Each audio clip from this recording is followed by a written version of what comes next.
was jealous of Adam alayhi salam over a religious honor. His ego manifested because he thought he was more qualified to serve Allah's deen than Adam alayhi salam. I'm more qualified in this religious capacity. And you know, this arrogance manifests itself when somebody says, I should be the president of the masjid.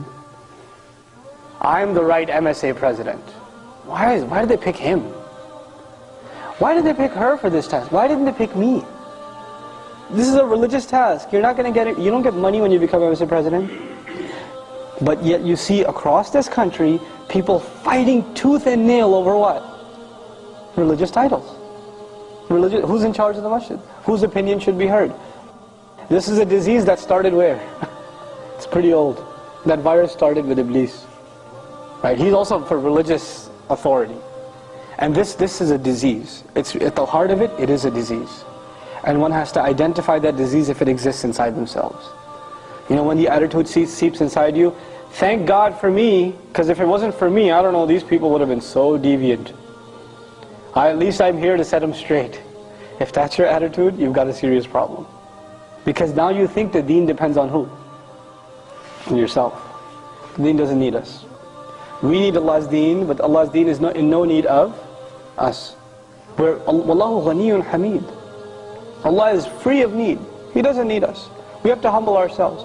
And this ego, again, you know, I'm talking about it in a religious context, but in another context, it even happens inside the family. If I die, who's going to take care of my family?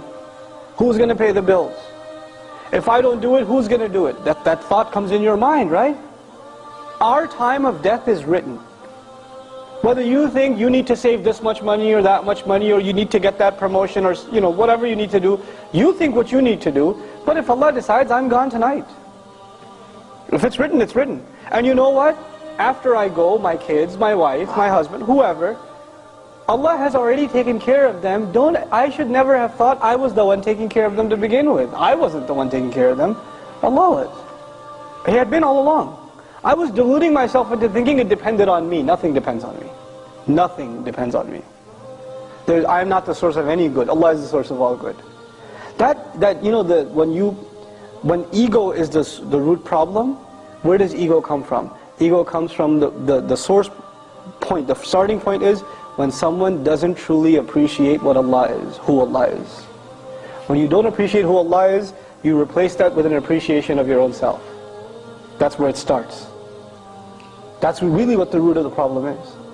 So no, the first point I wanted to make, really, Insya Allah ta'ala, is people that wear the facade of the religion. They look religious, they talk religious, they have knowledge. May Allah protect us from this. This is a very serious problem.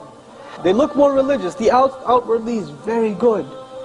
But on the inside there's an ego. On the inside there's an urge to show your supremacy. You are more righteous, you are more qualified, you are in a better position than the other.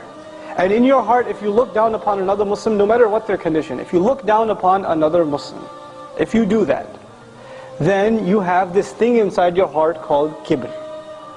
Kibr, arrogance. And you know, we learn from the advice of the Prophet ﷺ that the one who has a mustard seed, which is basically, you're saying, an atom, that much of arrogance in their heart, what is not open to them? Jannah is not open to them. Jannah is not open to them.